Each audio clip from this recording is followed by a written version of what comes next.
बरेचसे लोक मला म्हणतात फोन करून की माझ्या मुलीला सौम्य मंगळ आहे आणि आम्हाला जे स्थळ आलंय त्या मुलाला कडक मंगळ आहे. एक तर मंगळ असतो किंवा नसतो, सौम्य, मध्यम, कडक असा काहीही नसतो.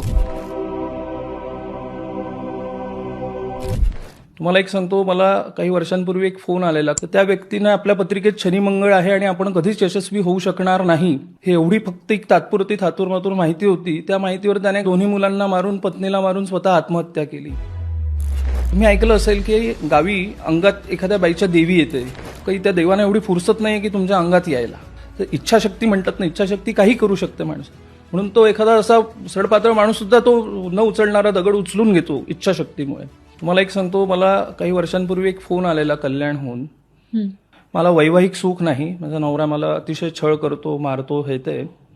तर त्या एका अशाच मांत्रिकाकडे गेले आणि त्यांनी सांगितलं की तू 3 पौर्णिमा कुठल्या तरी विवाहित परपुरुषासोबत संबंध ठेव, म्हणजे तुझं वैवाहिक जीवन सुकर होईल. एक ओळ आहे, कधी सीता कधी होय कुंती. स्त्रियांच्या अशा भावूक होण्याचा हे असे गैरफायदा घेतात. तंत्र मंत्र करणी बाधा हे ते करण्यापेक्षा नामस्मरणासारखं फळ कुठेही नाही. सुनेनं तिच्या माहेरहून आंबट गोष्टी किंवा पापड, लोणची या गोष्टी आणू नयेत. आधी रुखवंतामध्ये सगळं द्यायचंय, लोणचं, पापड, कुरड्या. मग आपल्या आईबापांचे संसार का नाही बिघडलेत? आपला हा कॅमेरा लागला आहे, येस, याला काच आहे. येस, आपल्या मोबाईलचाही कॅमेरा असतो, ती काचच असते. हे तर काहीतरी कृत्रिम रसायनं वापरून ते तयार केलेलं आहे, तर त्याचा फायदा होतो.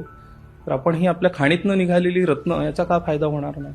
मराठीत आपण लसण्या म्हणतो आणि आपल्या प्राकृत मराठीमध्ये त्याला मांजर डोळा म्हटलं जातं. ओके. तर तुम्हाला सांगतो, तो अक्षरशः ते रत्न दिसायला मांजरीच्या डोळ्यासारखंच दिसतं.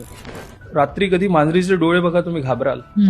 तो लसण्या त्यासाठीच घातला जातो की कोणी आपल्याकडे बघितलं की तो घाबरला पाहिजे, म्हणजे आपल्याला कुठली कोणाची दृष्ट लागू नये.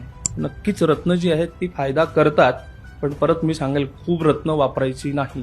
प्रत्येक शास्त्राला मर्यादा आहेत, तशाच ज्योतिषशास्त्राला सुद्धा मर्यादा आहेत. लोकांनी ज्योतिषशास्त्राचा आधार घ्यावा, आहारी जाऊ नये.